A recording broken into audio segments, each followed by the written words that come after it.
अच्छा हम नाजायज बोलते हैं चाचा।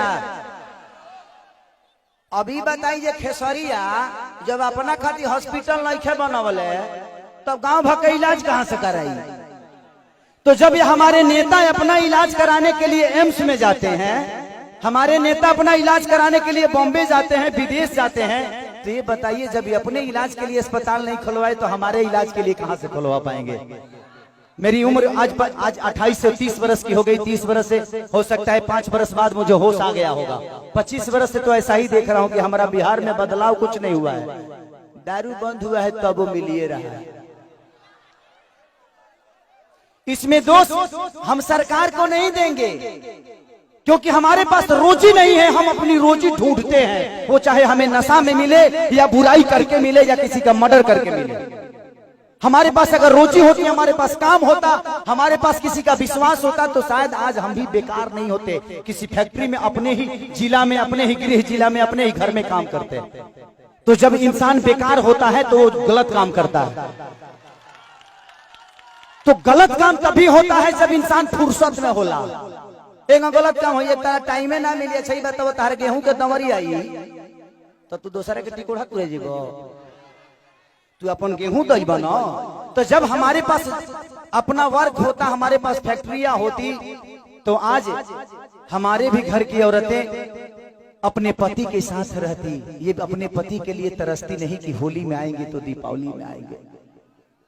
आज हम अपने बच्चों के साथ होली मनाते, दीपावली मनाते। हमें दीपावली मनाने के लिए किसी का परमिशन लेना पड़ता है, किसी से लेटर देना पड़ता है कि सर हमको जाना है अपने बीबी के पास, छठ आ गया है। तो हमें तो त्योहार मनाने की भी आजादी नहीं मिलती है। ऐसे राज्य में हम पैदा हो गए हैं। हमें ऐसे राज्य से नफरत नहीं है, लेकिन यहाँ के सिस्टम से मुझे नफरत है कि यहाँ के सिस्टम हमें कहीं का नहीं छोड़ा, कहीं ले ही नहीं गया। इनका एक ही काम है कि जब बाढ़ आई ना, इलेक्शन के बाद हमें लो रोज मिली। अगर इलेक्शन बा जहाँ बाढ़ आई कि चिवड़ा खात खात पेट मॉल हो जाए, खूब खाए बरुआ चिवड़ा। लेकिन यही इलेक्शन बीतते ही एक भी आदमी, हाँ, जो आपके दर्दों को समझता है। मैं किसी राजनेता पे उंगली नहीं उठा रहा हूं, मैं सिस्टम पे बात कर रहा हूं। आज अगर यहाँ फिल्म सिटी बन जाए तो मुझे लगता है कि खेसारी लाल यादव यूपी में शूट करने जाते हैं, वहां पे कम से कम 60 से 70 लाख रुपया भैया प्रोड्यूसर और डायरेक्टर यूपी सरकार को दे के आता है। वहां कम से कम 300 लोगों को रोज रोजी मिलेला। रोज कलाकार रोजी पैदा होले, रोज कलाकार काम करेले। लेकिन बिहार सरकार के कोनो चिंता नहीं है। ये बताई खेसरिया चाहे जितना भी संपत्ति बनौले बा बॉम्बे में बनौले बा, अगर वह चीज बिहार में रही तो खेसरिया का सारा संपत्ति बिहार में रही ना, हम अपना परिवार के, अपना भाई लोगों के साथ रहते।